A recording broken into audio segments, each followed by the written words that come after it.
আপনি যদি না চান যে আপনার বাচ্চা বড় হয়ে প্রতিষ্ঠিত হোক বা পজিটিভ হোক, সব কিছু নিজের থেকে ভাবতে পারে, তাহলে আপনি যদি এটা না চান, তাহলে আজ থেকে সব কথায় ওকে বকাবকি শুরু করে দেন।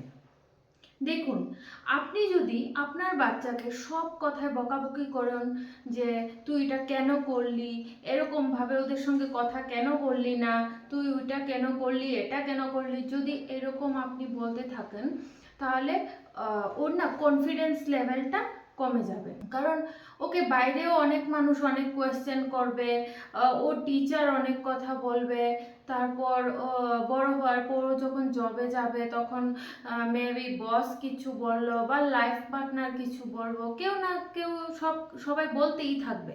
বাট যদি আপনি প্যারেন্টস হয়ে যদি ওকে আপনি এরকম বলুন, তাহলে প্রথম থেকে ওর কনফিডেন্স লেভেলটা হারিয়ে যাবে। যদি আপনি তার কনফিডেন্স বাড়াতে চান, তাহলে আজ থেকে ওকে সব কথায় গালাগাল বন্ধ করে দিন, ওকে লজ্জা দেওয়া বন্ধ করে দিন, ওকে ব্লেম করবেন না, ওকে জেলাসি ফিল করানো বন্ধ করুন, ওকে গিল্টি ফিল করানো বন্ধ করে দিন, যদি ওর কনফিডেন্স লেভেলটা আপনি বাড়াতে চান।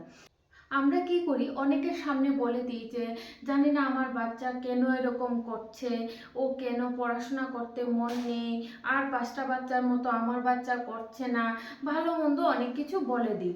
তখন বাচ্চা কনফিডেন্স ওইখানেই হারিয়ে ফেলে।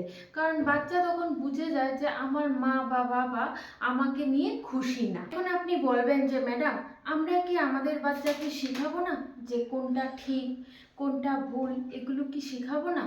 হ্যাঁ, অবশ্যই শিখাবেন, বাট পজিটিভ ল্যাঙ্গুয়েজ ইউজ করে ওকে শিখাবেন। ওকে কোনো জেলাস ফিল করাবেন না, ওকে গিল্টি ফিল করাবেন না, ওকে আপনি বুঝাবেন কোনটা সঠিক কোনটা ভুল।